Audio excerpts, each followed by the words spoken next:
Oi pessoal, aqui é o professor Dalton, do consciencial.org que está falando. Eu resolvi fazer uns áudios porque eu sou empacado nos vídeos, então resolvi ver se eu desinibo um pouco gravando só a voz, porque mostrar a cara para mim ainda é um problema, né? Então é o seguinte, hoje eu tô aqui refletindo, confabulando aqui com os meus pensamentos sobre Ramatiz, né? E entre aspas, o ramatismo, né? Esses ramatistas é um termo meio estranho, né? Não é um termo legal, porque a gente deve ser universalista, né? Gostar dos conhecimentos de Ramatiz é uma coisa, né? E não é legal você se limitar, né, em qualquer ismo que seja. É bom aprender com tudo e com todos, né, de uma forma mais aberta, mais inteligente. Então a responsabilidade de assinar Ramatiz é muito grande.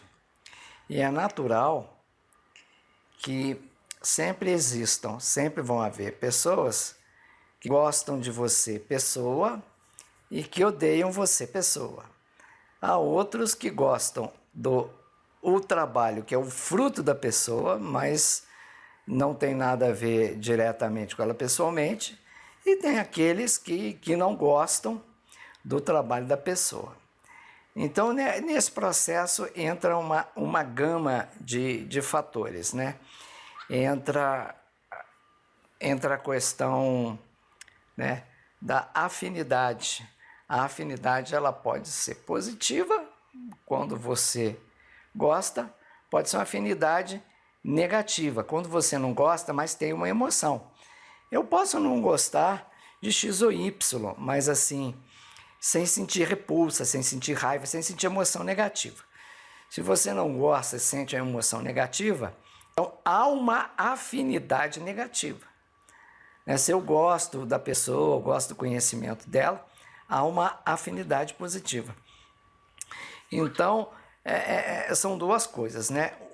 Em termos de produção espiritual, né? Gestação consciencial, o produto das suas obras é uma coisa, você, pessoa, é outra. Porque muitas vezes aquilo que a gente escreve, quando tem mediunidade, né, atuando no processo, aquilo que você escreve é muito melhor, muito mais elevado do que você é e como você age na sua vida. O médium, o sensitivo, é claro, é óbvio, né? Primeiro a ter que aprender com aqueles textos que ele fala, escreve, veicula de alguma forma. Mas ele nunca está à altura daquilo. Nem o que, né, gera o conhecimento e nem aquele que lê, né? A gente estudar uma coisa inteligente, evoluída, sofisticada, capaz, elevada, não significa que nós sejamos aquilo tudo. Nós estamos querendo, almejando, né? Buscando aquilo. Mas aquilo vale para o leitor, ou para o analista, ou para o crítico, aquilo vale para o gestor, né? O médium, o escritor, o autor, aquele que produz o conhecimento, produz a informação. Então são os dois lados, né, da moeda que almejam a mesma situação, se elevar espiritualmente.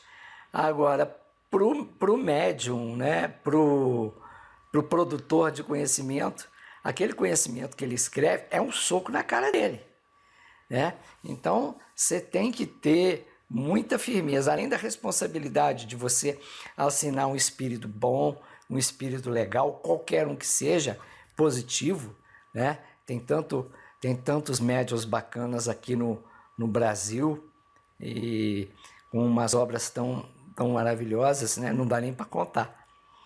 E eu tenho certeza, quer dizer, é uma responsabilidade para todos, né?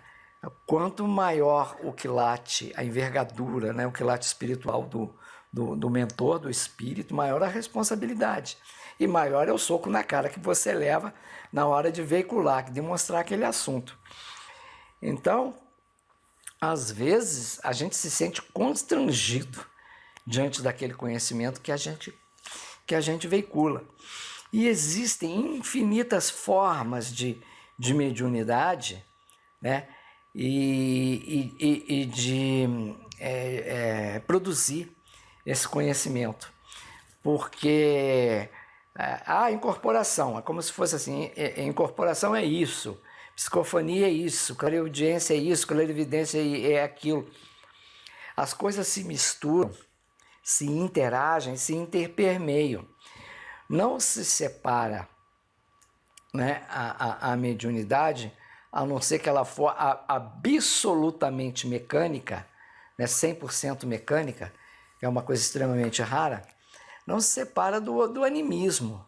Então vai sempre a bagagem do médium, vai sempre aí vai o quê?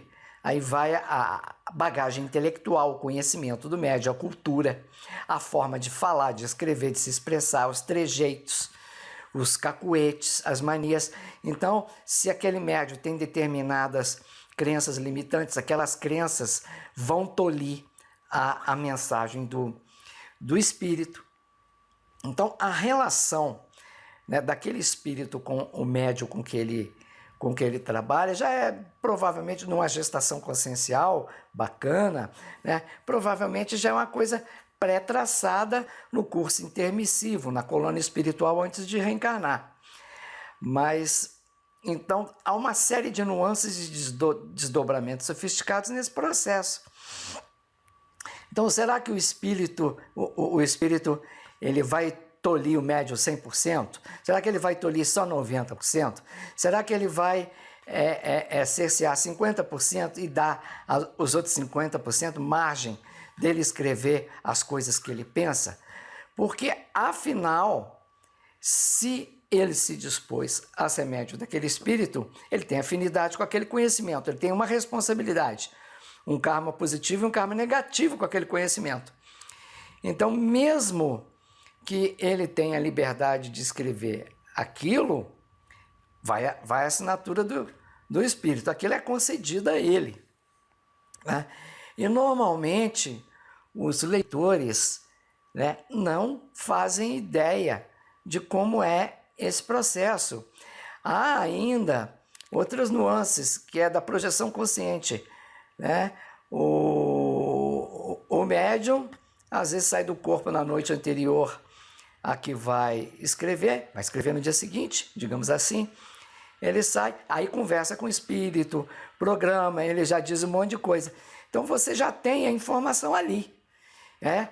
Isso sem falar, né, já no treinamento de antes de reencarnar. Mas então ele sai do corpo, conversa com o espírito, ou conversa, se for um espírito elevado, ele conversa com os mandados dele, né, outros mentores que ele deu uma função, para conversar com o projetor.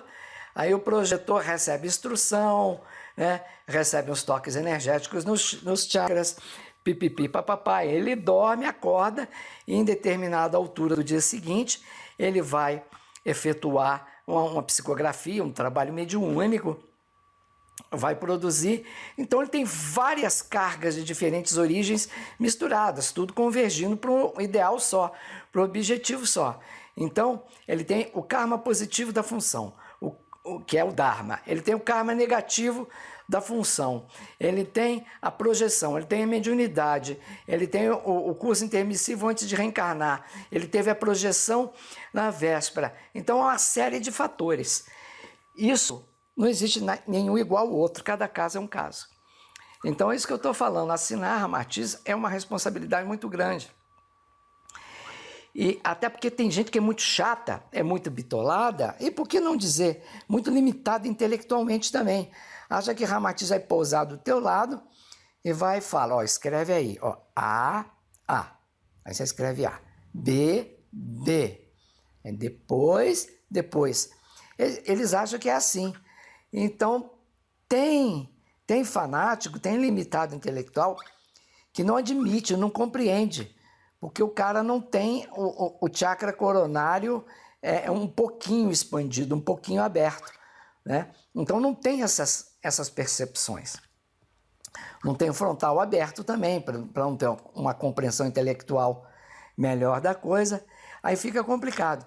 Aí sempre aparece aqueles fanáticos que te odeiam porque não admite, né? Não consegue conceber que você está realmente assinando aquele mestre de uma forma verossímil, de uma forma idônea, real. Então eles acham que é uma fraude, que é uma mentira, né? E não conseguem ler a energia, eles não têm sensibilidade para ler a energia das entrelinhas. Se tivesse, iriam perceber, né? Por que um outro médium, né, pode pegar, um outro médium de Ramatiz pode pegar o trabalho de um primeiro médium, avaliar as energias, ele sabe que se é de Ramatiz, né? É claro que há relativismos, não é tão matemático assim, mas isso eu estou dizendo que é uma coisa que geralmente o público não sabe fazer, não conhece fazer. O público vai pelo cacuete, pela linguagem, pela forma de escrever, que é infinitamente limitado, né? Porque depende de todas essas variáveis no processo da mediunidade, com a projeção, né? Com a liberdade que o espírito dá para o médium, já confiando no treinamento pregresso dele. Então, é muito chato esse pessoal que é muito fechado, é muito bitolado, e o mestre ensina universalismo e abertura, e essas figurinhas difíceis, né, limitadas, porque não são sensitivos, porque não têm os chakras do alto abertos, e aí ficam com esses julgamentos e perdem a oportunidade de aprender, né? A gente deve tentar sempre ir tentando julgar os outros cada vez menos e aproveitar o conhecimento. É normal a gente não gostar, mas às vezes é afinidade intelectual, né? Ou concordar com determinados conceitos, determinadas definições, determinadas hipóteses, mas há um problema sério de interpretação de texto.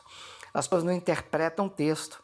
Então, por exemplo, quando ela não tem cultura suficiente, né, ela vai confundir o termo teoria com hipótese. Então ela vai ler um texto lá do Dalton, vai tomar a interpretação pessoal dela e ele entendeu errado. Não, isso é uma hipótese, isso não é uma teoria, né? Isso é um axioma, isso não é uma definição. Definição é uma coisa mais conclusiva. Então, falta esse discernimento, essa coisa geral. Não estou nem falando de uma cultura, de um senso mais científico, que não existe nas massas de forma geral.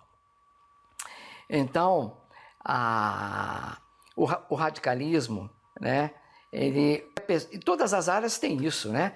No esporte, né, na religião, na política, no espiritualismo. Em cada grupinho você vai que tem um ali que é mais limitado, que é mais fanático, em cada linha evolutiva. Isso tem uma proporção, tem uma fração estatística no mundo inteiro, em ideologia, em qualquer grupo, em qualquer ramo, em qualquer tendência.